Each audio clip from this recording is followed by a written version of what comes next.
Jake Ejercito at Kim Chu magkasama nga sa iisang project na may title na Fit Check, Confession of an Okay Queen. At magsisimula na ito sa July 6. Marami nga excited sa pagtatambal nilang dalawa. Kahapon nga ginanap ang kanilang media con.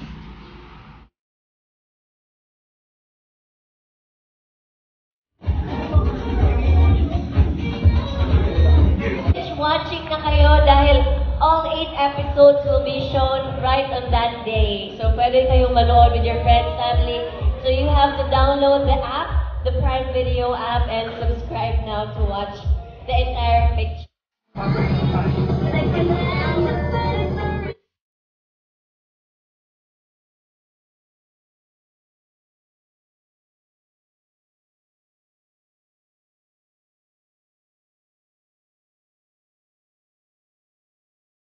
Mala-fashion nga ang role ni Kim Chu sa series na ito.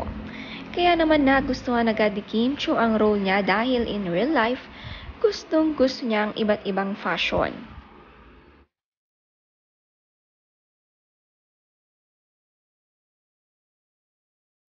Makakasama din naman nila si Kylie Versosa, Angel Aquino, Christopher De Leon.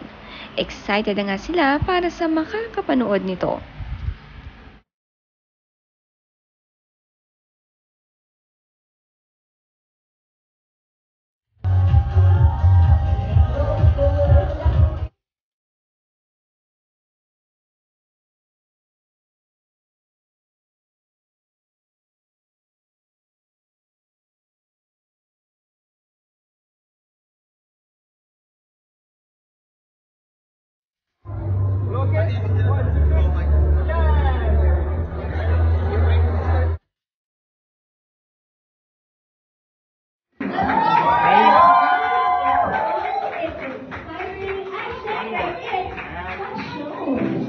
The actress Kim Chu leading the cast of the comedy drama series The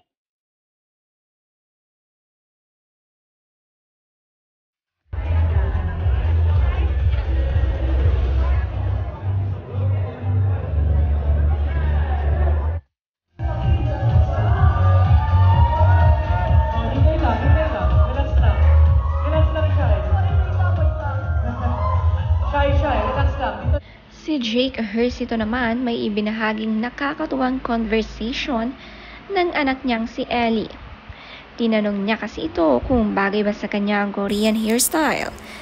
Ang sagot ni Ellie ay Big N at O.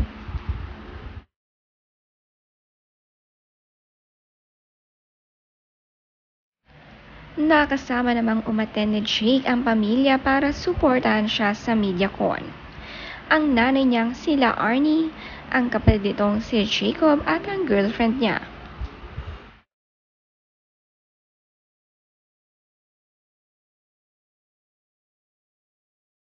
Sabi ni Kim Chu, this quirky outfit by Hamu is made from mixed materials that remind me of our colorful and vibrant jeepney.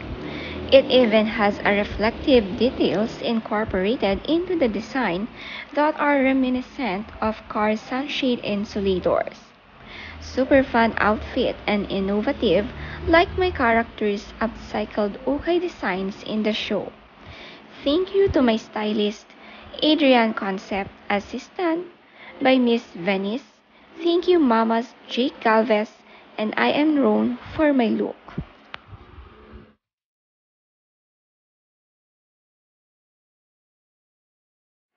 Napalive naman nga si Jake habang inaayusan siya ng kanyang hairstylist. Matagal nga siyang inayusan ng kanyang buhok dahil ginaya nga ang Korean hairstyle.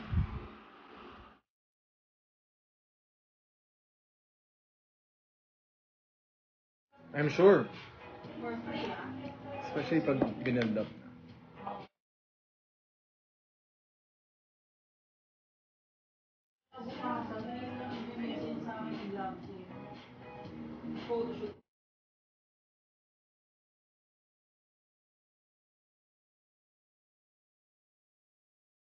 Nag-live ako eh. Ngayon lang. Tumahimik.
Napakatyaga naman ng hairstylist ni Jake Ejercito. Nakakatuwa rin ang pag-aayos sa kanya dahil nag-live nga siya at biglang napatahimik ang kanyang hairstylist at baka kung ano ang masabi nito.